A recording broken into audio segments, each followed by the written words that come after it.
Dependendo de onde você está, deixa-me convidar para um momento de consciência, um momento de prazer propositado.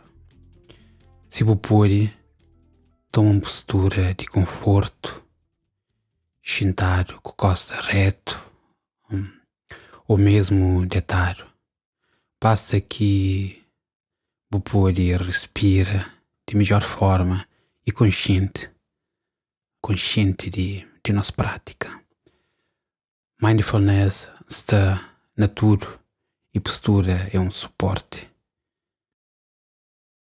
Da inspira consciente de minha inspiração. Aquele é uma inspiração. Da expira consciente de minha expiração. Aquele é uma expiração. Pode repetir para você. Inspiração. Expiração. Nesse momento ali, você vive num país frio, demais para mim. E recentemente, tem estado a reparar, na todo momento, na toda oportunidade que tem de apanhar um sol morno, outra vez quente durante o dia. É poderoso. Um sol charote para a janela, nem que na rua, para o frio que te deixa. Mais milagroso.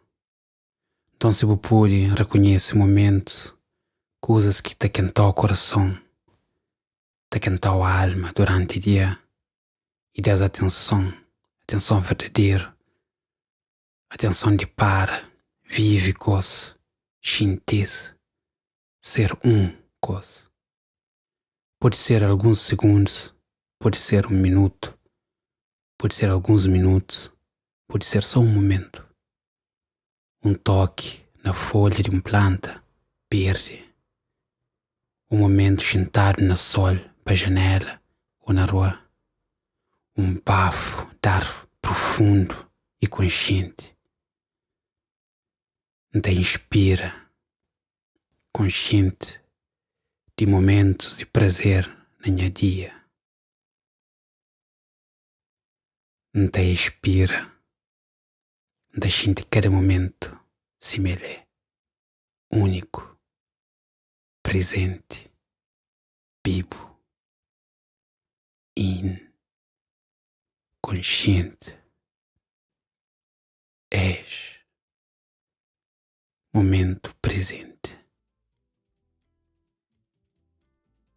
Obrigado por esse momento de mente consciente.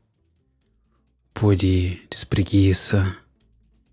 Se você tiver o olho fechado, tenta abrir o olho devagar e tenta ler aquela energia positiva que não acaba de cultivar ali para poder esperar-me te acompanhar no resto de dia. Até um próximo momento de mente verde.